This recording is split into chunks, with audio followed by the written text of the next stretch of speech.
Item: SCP-1287. Code name: Closure. Object class: neutralized. Special containment procedures: due to the immovable nature of the object, Site-98 has been built around SCP-1287.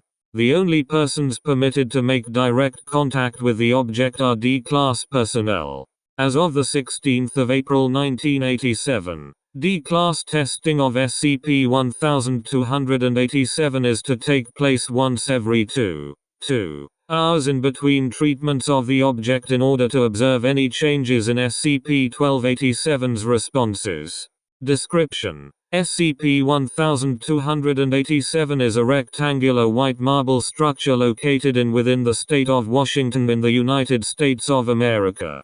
The object stands 3 meters in height, 10 meters in length, and 1 meter in width. SCP-1287 cannot be moved or altered in any way, including, but not limited to, graffiti, etching, and high-speed impact. At irregular intervals, the names of missing individuals will appear engraved into the structure. All the individuals currently existent on the structure have been confirmed missing or presumed dead. No person whose name appears on SCP-1287 has been noted to reappear.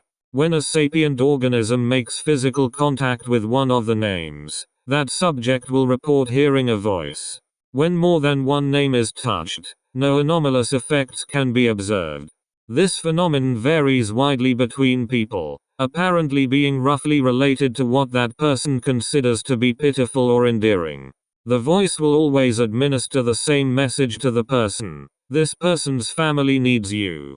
Will you give your life to help them? If the person audibly responds positively, they will immediately be transfigured into the physical appearance of the person whose name they touched and are hereby designated as an instance of SCP-1287-A. The transfiguration appears to account for the physical growth of that person since their disappearance. 1. Additionally, the person's name will be removed from the face of the structure. These entities will also gain the memories and information regarding that person, including the events of their disappearance, as well as a strong urge to return to their family and/or loved ones. If allowed to do this, instances of SCP-1287-A will lose all sense of their former personality over the course of 3 months and will eventually completely believe that they are the missing person too. All persons that were personally acquainted with the missing subject before the introduction of SCP-1287-A will show a noticeable lack of interest to that person's whereabouts during the period when they disappeared. Along with this, SCP-1287-A entities are very reluctant to share this information. However, if extensively questioned and confronted about their previous identity, these beings will often divulge information regarding the person's actual disappearance. Site director's note: at the moment, it appears that the names of at least 50 Foundation personnel MIA are etched into SCP-1287. As such, the object may be used in order to discover the circumstances under which these personnel disappeared. Instances of SCP-1287-A created for this purpose are to be terminated after divulging the relevant information. Site Director Lohman. Addendum 1287 Gamma. On the 16th of April 1987, approximately 2 months after Foundation containment of SCP-1287, the anomaly began exhibiting delayed reaction to subjects touching the engraved names. Further research regarding SCP-1287 is ongoing to discover the source of this.